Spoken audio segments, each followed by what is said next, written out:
கிறிஸ்துவில் பிரியமானவர்களே, ஆண்டவராகிய இயேசுவின் இனிய நாமத்தில் உங்களை சந்திப்பதில் பெருமகிழ்ச்சி அடைகிறேன். நாளும் நம்மளை வழிநடத்தி கொண்டு இருக்கிற இயேசுவின் உடல், இரத்தம் நம்மளை வாழ வைத்து கொண்டிருக்கின்றது, வழிநடத்தி கொண்டிருக்கிறது. நோயினுடைய பிடியிலிருந்து நம்மளை மீட்டெடுத்து இன்று வரை வாழ வைத்து கொண்டிருக்கிறது. இந்த உடலும் இரத்தமும் அவர் நமக்காக கொடுக்கப்பட்ட உணவாக இருந்து கொண்டிருக்கின்றது. இந்த உடல்தான் உலகத்திற்கெல்லாம் உணவாக, மருந்தாக வாழ வைத்து கொண்டிருக்கின்றது. அன்பார்ந்தவர்களே, இன்றைய ஆராதனையில் இளைஞர்களுக்காக ஒப்புக் கொடுக்கின்றோம். இன்று இளைஞர்களுடைய வாழ்க்கை பாதை சிந்திக்க முடியாத அளவில் பாதை மாறி செல்கின்ற சூழ்நிலையை பார்த்து கொண்டு இருக்கிறோம். அநேக இடங்களிலே, அநேகருடைய வாழ்க்கையிலே இளைஞர்கள் தாறுமாறான வாழ்க்கைக்கு கடந்து சென்று அர்த்தமற்ற வாழ்க்கை வாழ்ந்து மனம்போன வாழ்க்கையை வாழத் தொடங்கி பெற்றோர்களுடைய நிம்மதியை இழக்க செய்து தவறுதலான வழிகாட்டுதலில், தவறுதலான நண்பர்களுடன் சேர்ந்து பலவிதமான நெறியற்ற வாழ்க்கையில் விழுந்து விடுகின்றார்கள். இதன் நிமித்தமாக பெற்றோர்களுக்கு இருக்கக்கூடிய மனபாரம், மனவேதனை, நிம்மதியற்ற வாழ்க்கை, இப்படியெல்லாம் இன்றைய தினத்தில் ஒவ்வொரு வீடுகளிலும் நாம் பார்த்து கொண்டிருக்கிறோம், வேதனையோடு அனுபவித்து கொண்டிருக்கிறோம். அதற்காகத்தான் இன்றைய நற்கருணை வழிபாட்டில் இப்படியாக இருக்கக்கூடிய சூழ்நிலை எங்கெங்கெல்லாம் இருக்கின்றதோ, எந்தெந்த குடும்பங்களில் இருக்கின்றதோ, எந்தெந்த இளைஞர்கள் இப்படியான வாழ்க்கை வாழ்ந்து கொண்டு இருக்கின்றார்களோ அவர்களுக்காக நாம் ஜெபிக்க இருக்கின்றோம். எத்தனையோ விண்ணப்பங்களும் ஜெபங்களையும் நாம் ஏறெடுத்து கொண்டு இருக்கிற வேளையில் நம்மளுடைய இளைஞர்களுக்காக இந்த நாளை, இந்த நேரத்தை அர்ப்பணித்து ஜெபிக்க இருக்கின்றோம். இது இன்றைக்கு தேவையான ஒரு ஜெபமாக இருக்கின்றது. இந்த ஆராதனை இன்று தேவையான ஒரு விஷயமாக இருக்கின்றது. இன்றைய தினத்தில் கண்ணீரோடு இருந்து கொண்டு இருக்கிற பெற்றோர்கள், என் பிள்ளைகளை என்ன செய்வது, ஏன் இப்படி நடந்தது, ஏன் இப்படி ஒரு தடுமாற்றம், நான் நன்றாகத்தானே வளர்த்து வந்தேன், ஏன் என் பிள்ளைக்கு இப்படி ஒரு சூழ்நிலை என்று கண்ணீரோடு கதறிக்கொண்டு இருக்கிற பல குடும்பங்களை இன்று பார்க்க முடிகிறது. இந்த இணைப்பில் இணைந்து பார்த்து கொண்டு இருக்கிற ஒவ்வொருவரும் நாம் ஜெபிக்க கடமைப்பட்டு இருக்கின்றோம். உங்களுடைய குடும்பங்களில் நடந்திருக்கலாம், உங்கள் அருகாமையில் வாழ்ந்து கொண்டு இருக்கின்ற குடும்பங்களில் நடந்து கொண்டிருக்கலாம், உற்றார் உறவினர்கள், நண்பர்கள் குடும்பங்களில் இப்படியான காரியங்கள் நடந்து கொண்டிருக்கலாம். அவர்களுக்காக ஜெபிப்போம். வளர்ந்து வரக்கூடிய நம்மளுடைய குழந்தைகளுக்காக ஜெபிப்போம். இப்படியான நிலைமை இனிமேல் உலகத்தில் அடியெடுத்து வைக்காதபடிக்கு அதுக்கு முற்றுப்புள்ளை வைக்க வேண்டும் என்று சொல்லி நாம் ஒருமனப்பட்டு ஆண்டவரோடு ஜெபிக்கப்படுகின்ற போது நற்கருணை ஆண்டவர் வழியாக ஒரு அற்புதம் அந்த உள்ளங்களிலே, அந்தந்த இல்லங்களில் நடக்கும் என்ற ஒரு விசுவாசத்தோடு இந்த ஜெப வழிபாட்டில் நாம் கலந்து கொண்டோம் என்றால் அது ஒரு ஆசீர்வாதமாக இருக்கும். ஒரு கிறிஸ்தவ குடும்பம், அப்பா, அம்மா, ஒரு பையன் இருக்கின்ற ஒரு நடுத்தரமான ஒரு கிறிஸ்தவ குடும்பம். அன்பார்ந்தவர்களே, அந்த நடுத்தரமான குடும்பம் என்று சொல்லப்படுகின்ற போது அவர்கள் தந்தையும் தாயும் அன்றாட வேலைகளுக்கு சென்றுதான் தன் மகனை படிக்க வைத்து கொண்டு ஒரு நல்நிலையில் அவனை உருவாக்க வேண்டும் என்று சொல்லி தங்களை வருத்தி பல சூழ்நிலைகளிலே கஷ்டப்பட்டு மகனை வளர்த்து கொண்டு வந்து கொண்டிருக்கிறார்கள். காலங்கள் கடந்து செல்கின்றது.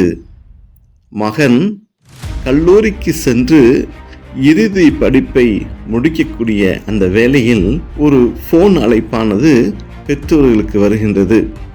போலீஸ் நிலையத்திலிருந்து அழைக்கப்பட்ட அந்த நபர் பெற்றோரிடம் நீங்கள் காவல் நிலையத்திற்கு வர வேண்டும் என்று சொல்கிறார்கள்.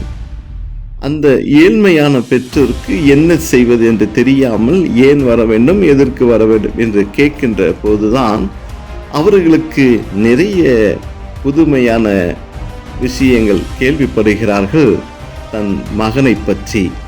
ஐயோ, எனக்கு இப்படி ஒரு நிலைமையா? என் மகன் இவ்வாறெல்லாம் தவறு செய்திருக்க மாட்டானே, ஏன் வீணான பழியை சொல்கின்றீர்கள்? என் மகனை நான் பார்த்து பார்த்து அறிவு புகட்டி வளர்த்திருக்கிறேனேன். ஐயா, நீங்கள் சரியான தொலைபேசி எண்ணுக்குத்தான் அழைத்திருக்கின்றீர்களா என்று அந்த காவல் அதிகாரியிடம் கேள்வி கேட்கின்றார்கள்.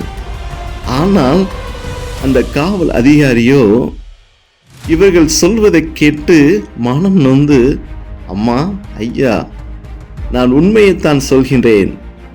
உங்களுடைய மகனை குறித்துத்தான் நான் இவ்வளவு நேரம் பேசிக்கொண்டிருக்கிறேன்.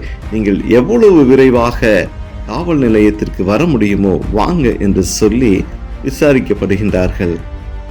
ஆனால் உண்மையிலுமே அந்த பெற்றோர்கள் பட்ட வேதனைக்கும் கஷ்டத்திற்கும் மகன் சம்பாதித்து கொடுத்த அந்த பெயர் அவர்களால் கண்ணீர் விட்டு அழுது புலம்பினால் அது கிடைக்குமா என்று தெரியவில்லை. ஆனால் காவல் நிலையத்திற்கு சென்று அவர்கள் விசாரிக்கப்படுகின்ற போதுதான் தன் மகன் வாழ்ந்த வாழ்க்கை என்ன என்பதை அவர்கள் அறிந்து கொள்கிறார்கள், புரிந்து கொள்கிறார்கள். ஒவ்வொரு நாளும் நண்பர்களுடன் சேர்ந்து அவன் பயன்படுத்திய போதைப் பொருட்கள், தாறுமாறான வாழ்க்கை, எங்கெல்லாம் செல்லக்கூடாதோ அங்கேயெல்லாம் சென்று ஆபாசமான வாழ்க்கை வாழ்ந்து கொண்ட ஒரு நிலைமை. புதிதாக மகனை குறித்து கேள்விப்படுகின்ற போது அந்த பெற்றோருக்கு படுகின்ற வேதனை ஆண்டவர் சிலுவையிலே ஏற்றுக்கொண்ட அந்த அடியை போல இருந்ததாம். என் மகனா இப்படி, இவனுக்காகவா நான் இவ்வளவு கஷ்டப்பட்டேன், இவனுக்காகவா நான் என்னுடைய வாழ்க்கையை குறுகலாக்கி கொண்டு அவனுடைய வாழ்க்கை பிரகாசிக்க வேண்டும் என்று சொல்லி எத்தனை பொருட்கள் கேட்டதெல்லாம் வாங்கி கொடுத்திருப்போம். எத்தனை வேளை உணவுகள் உட்கொள்ளாமல் அவனுக்காக சேமித்து வைத்து அவன் நன்றாக இருக்க வேண்டும் என்று சொல்லி எவ்வளவு கஷ்டங்கள் பட்டு அவனை வளர்த்திருப்போம். பல நிலைகளிலே மகன் வாழ்ந்த வாழ்க்கை பெற்றோரை அப்படியே குன்றி போக வைத்து விட்டது. ஒரு சூழ்நிலையில் அவன் ஜெயிலுக்கு போகக்கூடிய நிலைமை வந்து விட்டதாம். ஐயோ, என் மகன் என்ன செய்ய போகிறான்? ஆண்டவரே, ஏன் எனக்கு இப்படி ஒரு நிலைமை என்றெல்லாம் அழுது புலம்பி வேறு வழியின்றி அவர்கள் வீடு திரும்பி இருக்கின்றார்கள். மகனோ ஜெயிலில் வாழ்ந்து கொண்டிருக்கின்றான். ஒரு சூழ்நிலையில் பல கிறிஸ்தவர்கள், ஊழியக்காரர்கள் ஜெயிலுக்கு சென்று கைதிகளுக்காக ஜெபிப்பது வழக்கம். அப்படியாக ஒரு சூழ்நிலையிலே இந்த மகனை சந்தித்து ஜெபிப்பதற்காக ஊழியக்காரர்கள் கடந்து செல்கின்ற போது அந்த மகனோடு ஒரு ஒப்புரவு ஏற்படுகின்றது. அப்போது அவர்கள் தெளிவாக அந்த மகனோடு பேசியிருக்கின்றார்கள், ஆண்டவரை பற்றி சொல்லியிருக்கின்றார்கள். நீ ஒரு கிறிஸ்தவ மகன், நீ கிறிஸ்தவோடு வாழ்ந்து கொண்டிருந்த மகன், நற்கருணையை நீ உட்கொண்ட மகன், இயேசுவின் இரத்தத்தை நீ உட்கொண்ட மகன், எப்படி இப்படியான ஒரு வாழ்க்கை உன்னால் வாழ முடிந்தது? உன்னை படைத்த இறைவன் உன் உள்ளத்தில் இருந்து கொண்டிருக்கிறான், உன் இரத்தத்தோடு வாழ்ந்து கொண்டு இருக்கின்றார். எப்படி உனக்கு இப்படியான தவறுகள் எல்லாம் செய்ய தோன்றியது என்று சொல்லி இந்த ஊழியக்காரர்கள் அந்த மகனுக்கு அறிவுரை புகுட்டி ஜெபித்தார்களாம். அன்றைய தினத்தில் இருந்து அந்த மகன் தன் செய்த தவறுகளை உணர்ந்து ஜெயில் அறையில் இரவு நேரங்களிலே ஜெபிக்க ஆரம்பித்திருக்கின்றான். அப்போது நற்கருணை ஆண்டவர் அவன் உள்ளத்தில் பேசியிருக்கின்றார். மகனே, என்னை உன் உள்ளத்தில் வைத்து கொண்டுதானே நீ இவ்வளவு தவறுகள் செய்திருக்கின்றாய். நான் உன் உள்ளத்தில் வாழ்ந்து கொண்டிருக்கின்றேன். எப்போது நீ மண்ணில் பிறந்தாயோ, ஞானஸ்தான் வழியாக என்னோடு நீ வாழ்ந்தாயோ, நற்கரணை வழியாக நீ என்னோடு வாழ்ந்தாயோ, அப்போதெல்லாம் நான் உன்னோடு தான் இருந்து கொண்டு இருக்கின்றேன். உன்னை விட்டு நான் ஒருபோதும் பிரியவில்லை. ஆனால் என்னை வைத்துக்கொண்டு என்னை அவமானப்படுத்தி நீ செய்த காரியங்கள் என்னை மீண்டும் மீண்டுமாக சிலுவையில் அறைவது போல் இருந்தது என்று சொல்லி ஒரு ஞானம் அந்த இடத்தில் ஜெபத்தின் வழியாக அந்த மனிதன் பெற்று கொண்டாராம். ஒரு சூழ்நிலையிலே நன்னடத்தை விதமாக அவன் ஜெயிலை விட்டு வெளியே வருகின்றான். அப்போது அந்த ஜெயில் கதவுகள் திறக்கப்பட்டு வெளியே வருகின்ற போதுதான் அவன் கண்கள் அவுக்கப்பட்டது. ஒரு புதிய உலகத்தை பார்ப்பது போல் தன் மகன் மனம் திரும்பி தன் பெற்றோருடன் இணைந்து வாழ ஆரம்பிக்கின்றான்.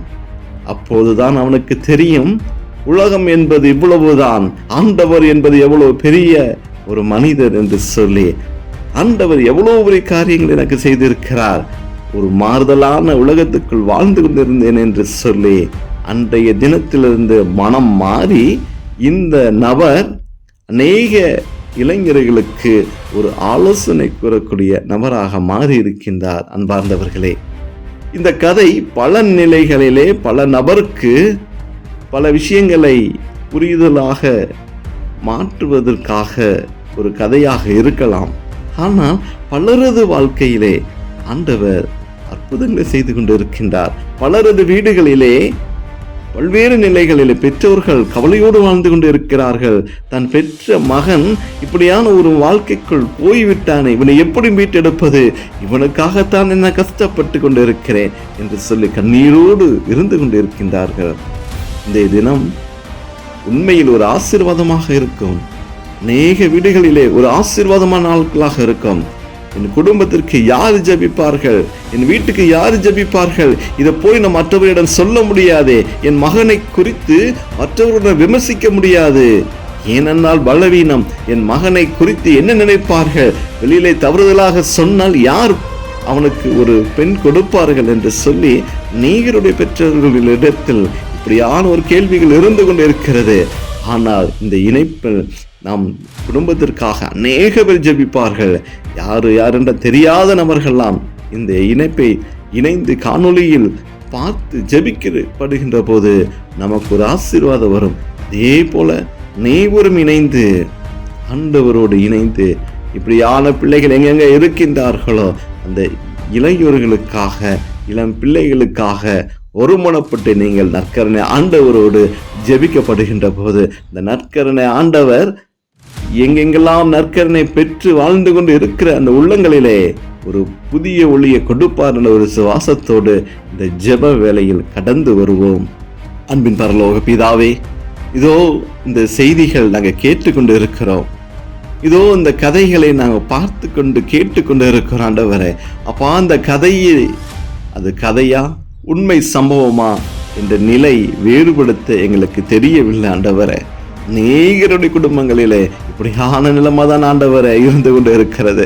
ஆண்டவரே, என்னால் சொல்ல முடியவில்லை ஆண்டவரே, என் மகன் வாழ்கின்ற வாழ்க்கை எனக்கு தெரிகின்றது, அவனுடைய வாழ்க்கையில் ஒரு மாற்றம் இருப்பதை உணர்ந்து கொள்ள முடிகிறது. ஆனால் அதை தடுத்து நிறுத்த முடியவில்லை. அதை அவனிடத்தில் கூறுவதற்கு அவன் செவி கொடுத்து கேட்பதில்லை. அவனுக்கு அறிவு புகட்டக்கூடிய நிலையில் நான் இருந்தாலும் என் மனம் சொல்வதை அவன் கேட்பதில்லை. ஒரு நாள் திருந்துவான் என்று நாங்கள் எதிர்பார்த்து கொண்டு இருக்கிறோம் ஆண்டவரே.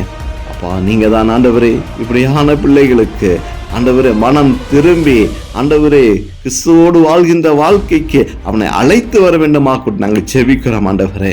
அப்பா, பெற்றோர்கள் பிள்ளைகளுக்காக தான் ஆண்டவரே வாழ்ந்து கொண்டு இருக்கிறார்கள்.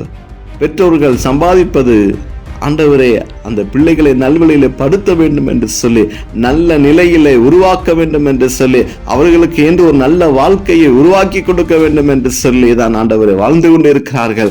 பிள்ளைகளை பெற்று வளர்த்து ஆளாக்கி அவர்களை ஒரு நல்ல வேலைக்கு அமர்த்தி அவர்களுக்கு நல்ல ஒரு குடும்பத்தை உருவாக்கி கொடுக்கக்கூடிய நிலைமையில் தான் ஒவ்வொரு பெற்றோர்களும் ஆசையோடு வாழ்ந்து கொண்டு இருக்கிறார்கள் ஆண்டவரே. அப்பா, அவர்கள் வயது வந்து ஆண்டவரே கல்லூரிகளுக்கு சென்று படிக்கக்கூடிய சூழ்நிலையிலே வாழ்க்கை மாறி போகிறது ஆண்டவரே. பெற்றோரை யார் என்று தெரியாமல் பெற்றோரை ஏடிஎம் மிஷினாக பார்க்கக்கூடிய மாணவர்கள் நிறைய பேர் இருந்து கொண்டு இருக்கிறார்கள் ஆண்டவரே. அப்பா, மாணவர்கள் பேசுகின்ற அந்த வார்த்தை பெற்றோர்களை ஊசியாக குத்து கொண்டு இருக்கிறது ஆண்டவரே. பல சூழ்நிலைகளிலே பெற்றோரை மதிக்காத நிலை. எனக்கு இப்படி ஒரு பிள்ளை வேண்டாமே, என்னுடைய மகன் ஆகிவிட்டதே, என்னுடைய பிள்ளை ஆகிவிட்டதே, அப்படியே விட்டுவிட முடியாது. ஆண்டவர் ஒரு நாள் என்னிடம் கேள்வி கேட்பார். நான் உனக்கு கொடுக்கப்பட்ட கனியை ஏன் நீ சரிவர பாதுகாக்கவில்லை, ஏன் சரிவர நெறிப்படுத்தவில்லை என்று ஒரு கேள்வி வரும் என்று சொல்லிதானே ஒவ்வொரு பெற்றோர்களும் பிள்ளைகள் வழியாக படுகின்ற வேதனை கண்ணீரோடு வாழ்ந்து கொண்டு இருக்கிறார்கள். ஆண்டவருக்காக பயந்து பிள்ளைகளை வளர்ப்பதிலே தவறு செய்து விடாமல் அவர்களுக்காக ஓடி ஓடி உழைத்து தன்னை பார்க்காமல் பிள்ளைகளுக்காகவே வாழ்ந்து கொண்டு இருக்கிறார்கள். ஆண்டவர் தான் மனம் இறங்குங்க தகப்பனே, ஆண்டவர் தான் மனம் இறங்குங்க ஆண்டவரே. அப்பா, இளையோர்கள் ஒவ்வொரு நாளும் திருப்பள்ளிக்கு வர வேண்டும், ஞாயிறாவது திருப்பள்ளிக்கு வர வேண்டும், நல்ல ஒரு பாவ சங்கீதனம் செய்து நற்கருணை உட்கொள்ள வேண்டும், ஆலயங்களுக்கு போக வேண்டும், ஆராதனையில் கலந்து கொள்ள வேண்டும். அப்போதுதான் ஆண்டவரை குறித்து அவர்கள் தெரிந்து கொள்ள முடியும். ஏனோ தானோ என்று நற்கருணை வாங்கி உட்கொள்வதில் அது ஒரு வாழ்க்கை அல்ல ஆண்டவரே, வாழ்க்கை அல்ல ஆண்டவரே. அப்பா, ஒவ்வொரு நாளும் ஒவ்வொரு இளைஞருக்குள்ளும் கடந்து செல்லப்படும் போது அந்த இளைஞருக்குள்ள ஒரு மாற்றம் வரணும் ஆண்டவரே. அப்பா, என்னுடைய மகனுக்குள்ள ஒரு மாற்றம் வரணும் ஆண்டவரே. என் மகன் வழிமாறி சென்று கொண்டு இருக்கிறான். அநேக நபர் என்னிடம் சொல்லி இருக்கின்றார்கள், இதோ உங்க பிள்ளை இந்த இடத்துல பார்த்தேன், இதோ உங்க பிள்ளையோட வாழ்க்கை மாறி செல்கிறது என்று சொல்லி கண்டிக்க முடியாத நிலை. கண்டித்தால் வீடுகளிலே பிரச்சனை வந்து கொண்டு இருக்கிறது, வீட்டில் சமாதானம் இல்லை, எல்லாம் இருந்து கொண்டு இருக்கிறது ஆண்டவரே. அப்பா, நிறைய குடும்பங்களில் பார்த்து கொண்டு இருக்கிறோம். தேவன் தான் இளைஞர்கள் மத்தியில் ஒரு அற்புதத்தை செய்யுங்க ஆண்டவரே. அப்பா, ஆண் பிள்ளைகள் மத்தியில் ஒரு அற்புதத்தை செய்யுங்க ஆண்டவரே. அப்பா, அவர்கள் உங்களுக்காக ஊழியம் செய்யணும் ஆண்டவரே. எங்கெங்கெல்லாம் தவறுகள் நடந்து கொண்டு இருக்கிறதோ, தவறான பிள்ளைகள் வாழ்ந்து கொண்டு இருக்கிறார்களோ, இதோ இந்த கிறிஸ்தவ மகன் அதை எடுத்து கூறி தவறுகள் செய்யக்கூடாது என்று சொல்லி இளைஞர்கள் மத்தியில் ஒரு ஊழியம் செய்யக்கூடிய மகனாக என் மகனை மாற்றுங்க. எனக்கு தெரிந்த நபர்களுடைய குடும்பங்களில் இருக்கக்கூடிய மகன்களை மாற்றுங்க ஆண்டவரே. இப்படியாக நாங்கள் ஜெபித்து கொண்டு இருக்கிறோம். நீங்க மனம் இறங்குங்க ஆண்டவரே. அப்பா, மனம் இறங்குங்க தகப்பனே. அப்பா, உலகத்தில் இருக்கக்கூடிய பிரச்சனைகள் வேறு மாதிரியாக இருக்கிறது, இளைஞனுடைய வாழ்க்கை வேறு மாதிரியாக இருக்கிறது. எத்தனையோ விஷயங்கள் நாங்கள் கேள்விப்படுகிறோம், தொலைக்காட்சிகள் பார்க்கிறோம் ஆண்டவரே. மொபைல் வழியாக பல மாறுதலான வாழ்க்கையை வாழ்ந்து கொண்டு இருக்கிறார்கள் இளைஞர்கள். தேவன் அதிசயங்களை செய்யுங்க, தேவன் அற்புதங்களை செய்யுங்க ஆண்டவரே. விஞ்ஞானம் வளர்ந்து கொண்டு இருக்கிறது, வளர்ச்சியை நமது வளர்ச்சிக்காக மாற்றணும். விஞ்ஞானத்தின் வளர்ச்சி ஒருத்தருடைய வாழ்க்கையை அழித்து விடாதபடிக்கு ஒவ்வொருடைய இளைஞர்களையும் தேவன் பொறுப்படுத்து நீங்கள் ஆசீர்வாத பாதையில் வழிநடத்தணும் ஆண்டவரே. அப்பா, இப்ப இருக்கக்கூடிய இளைஞர்களுக்கு இயேசு என்றால் யார் என்று தெரியாம போகக்கூடிய சூழ்நிலை, திருப்பலி என்றால் என்ன என்று தெரியாத சூழ்நிலை, ஆராதனை என்றால் என்ன என்று தெரியாத சூழ்நிலை. என்று ஞாயிற்றுக்கிழமை வருகிறது, எப்போது ஆராதனை நடக்கின்றது, எப்போது வழிபாடுகள் நடக்கின்றது என்றெல்லாம் தெரியாத நிலை ஆண்டவரே. ஜெபம் என்பது இல்லை, ஜெபிக்கிறதே இல்லை ஆண்டவரே. ஆலயம் எங்க இருக்குது கூட என்று தெரியாத நிலைமை இருந்து கொண்டு இருக்கிறது. தேவன்தாம் ஒரு அற்புதத்தை செய்யணும், தேவன்தாம் ஒரு அற்புதத்தை செய்யணும் ஆண்டவரே. வேதனையோடு இருக்கிற பெற்றோர்களுக்கு தேவன் ஆறுதலாக நீங்க பேசுங்க ஆண்டவரே, ஆறுதலாக பேசுங்க ஆண்டவரே. அநேகர் இன்று இளைஞர்களுக்காக ஜெபிக்க வேண்டும். இதை இணைப்பில் பார்த்து கொண்டு இருக்கிற ஒவ்வொரு உள்ளங்களும் அநேக நீங்க ஜெபங்கள் ஏறிடுங்க. உங்க குடும்ப ஜெபத்துல இளைஞர்களுக்காக நீங்க ஜெபங்களை ஏறிடுங்க. ஒவ்வொரு மணித்துளிகளும் உங்களுக்கு ஆண் பிள்ளைகள் இருந்தாலும் சரி, இல்லாவிட்டாலும் சரி, உலகத்தில் இருக்கக்கூடிய இளைஞர்களுக்காக உங்க ஜெபங்களை ஏறிடுங்க. இளைஞர்கள் தான் நம் நாட்டின் தூண்களாக இருந்து கொண்டு இருக்கிறார்கள். முன்னேற்ற பாதைக்கு அவர்கள் முக்கியம். ஆனா இன்றைய தினத்துல அதை நாம் தேடிக்கொண்டு இருக்கிறோம். ஆண்டவரே, மனம் இறங்குங்க தகப்பனே. ஜெபிக்கின்ற மக்கள், இதற்காக நீங்க ஜெபிங்க. நாம் எல்லாம் ஜெபிக்கப்படுகின்ற போது ஆண்டவர் அந்த உள்ளங்களை தேற்றுவார், அந்த உள்ளங்களை தொடுவார், அந்த இளைஞர்களை தொடுவார். ஒரு ஆசீர்வாதம் கடந்து வரும். பெற்றோர்களுடைய கண்ணீர்கள் மாறும். முதியோர் இல்லங்கள் அழிக்கப்படும். பிள்ளைகளுக்காகவே வாழ்ந்து தன் வாழ்க்கையை குறுகலாக்கி கொண்டு நோயில் மூழ்கி பெற்றோர்கள் அவதிப்பட்டு கொண்டு இருக்கிறார்கள். ஒரு சூழ்நிலையிலே பிள்ளைகள் நம்மை விட்டு, உலகத்தை விட்டு மறைந்து போகின்றார்கள். குழந்தைகளை பெற்று வளர்த்து ஆளாக்கி காணாமல் போகின்ற சூழ்நிலை வேண்டாம். இப்படியான நிலைமை வேண்டாம் ஆண்டவரே. ஆண்டவரே, இப்படியான நிலைமை வேண்டாம் ஆண்டவரே. மனம் இறங்குங்க தகப்பனே, மனம் இறங்குங்க ஆண்டவரே. ஒவ்வொருடைய உள்ளங்களிலும் நீங்க பேசுங்க. ஒவ்வொருடைய இளைஞர் உள்ளங்களையும் பேசுங்க. ஒவ்வொரு பெற்றோர் உள்ளங்களிலும் பேசுங்க ஆண்டவரே. ஜெயத்தேற்றிடுங்க. உமது உடல் ஒரு மாற்றத்தை கொடுக்கட்டும், ஒரு சமாதானத்தை கொடுக்கட்டும். இப்படியாக நாங்கள் ஜெபிக்கின்றோம் ஆண்டவரே. கண்ணீர்கள் வேண்டாம் ஆண்டவரே, மகிழ்ச்சியை மட்டும் கொடுங்க. இறை ஊழியத்திற்கு பிள்ளைகளை அழைத்து செல்லுங்க ஆண்டவரே. நடுமாற்றங்கள் வேண்டாம், முன்னிருந்த பாதைகள் வேண்டாம், கரடுமுரடான பாதைகள் வேண்டாம், ஆபாசமான வாழ்க்கை வேண்டாம் ஆண்டவரே. எல்லாத்தையும் மாற்றுங்க ஆண்டவரே, எல்லாத்தையும் மாற்றுங்க ஆண்டவரே. தேவன்தாம் அப்படியான ஒரு ஆசீர்வாதத்தை கொடுக்க வேண்டுமா? இயேசுவின் நாமத்தில் ஜெபிக்கிறோம் நல்ல பிதாவே, ஆமென்.